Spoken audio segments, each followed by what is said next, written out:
200 years have passed since the pioneers of the trade union movement first began to build workers' organisations.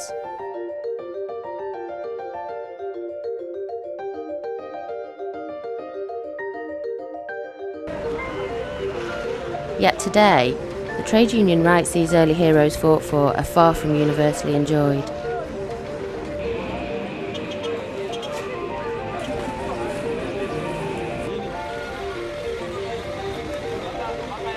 Unrecognised, precariously employed and denied the right to representation, millions of workers throughout the world survive in the informal economy.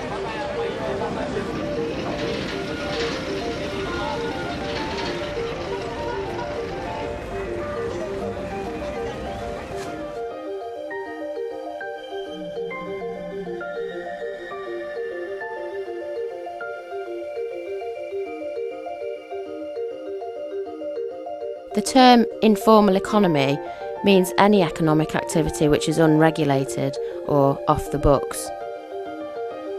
It includes small-scale workers like street traders, rubbish recyclers, taxi drivers or agricultural workers, as well as informally employed workers who are paid by established companies such as home workers making garments.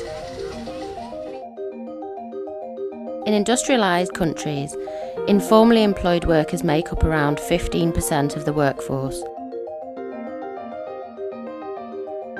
In other parts of the world, they account for 50 to 90%. Half of all informal economy workers are women, often occupying the less visible, lower income jobs.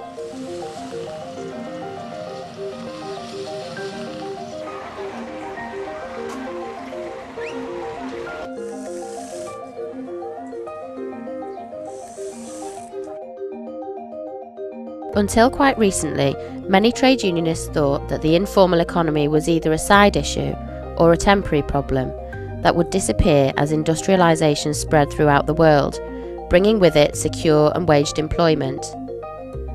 But this has changed. It's a big challenge, but I think the informal economy, in a global sense, has to come onto the stage of the British trade union movement. And what really helps in that is sisters and brothers from countries around the world who are doing it. That makes people realise that these are real people, real issues, and I think gives hope to people that you can organise. Because this is where most of the world's working poor work, we must also organise the informal sector too. Trade unionists from the global south want the same basic respect at work that we aspire to in the global north.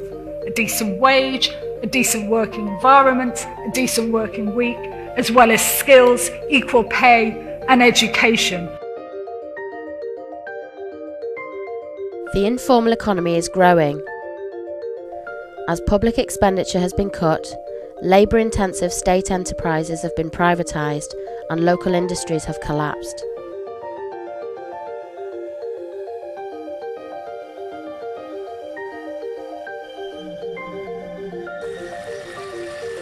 The problem is worse in those countries where there is no effective social security or protection against unemployment.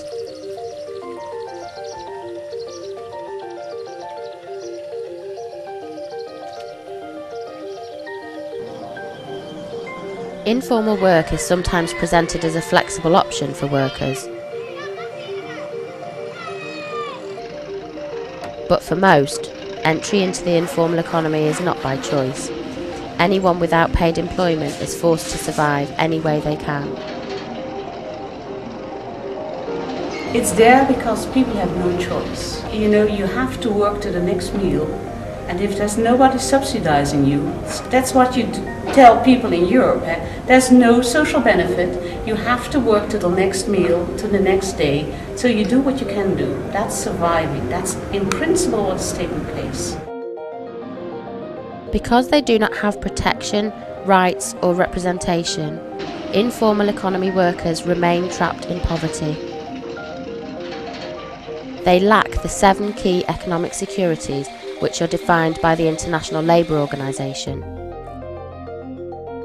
proper employment opportunities, protection against dismissal, job security, protection against accidents and illness at work, opportunities to gain and retain skills, secure and adequate incomes, and a collective voice in the labour market through independent trade unions.